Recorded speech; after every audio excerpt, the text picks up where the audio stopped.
화성 연쇄 살해는 모두 10건이 일어났습니다. 이 가운데 8번째 사건은 과거 모방범죄로 드러나 무기징역을 선고받았던 범인은 19년을 복역하고 가석방됐습니다.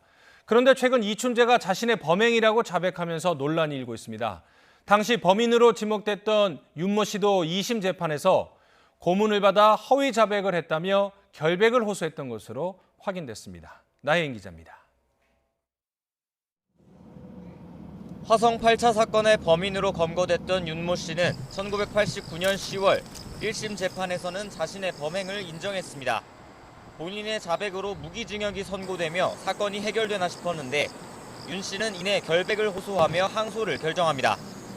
경찰의 강압적 수사에 허위 자백을 했다는 게 항소 이유였습니다.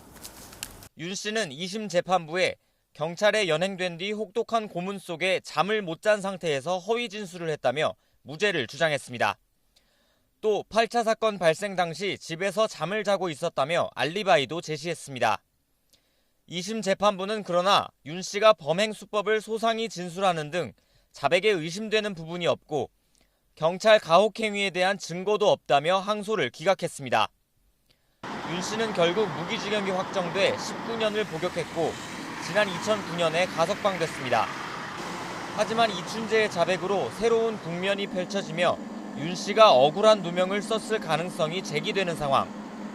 그때 당시에도 이슈라고 인도에 사는 사람들은 생각을 안 합니다. 자, 이렇거든요. 이제 재수없는 분들에 딱 하니까는 그러니까 여기 보니까 모두가 너무나 많이 맞은 거예요.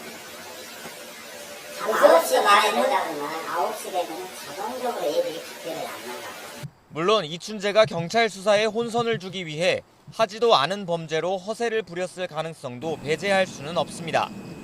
이에 따라 경찰은 8차 사건의 증거물을 찾아 DNA 분석을 의뢰하는 게 확실한 검증법이라고 보고 피해자 가족을 수소문하는 등 수사를 이어가고 있습니다. YTN 나혜인입니다.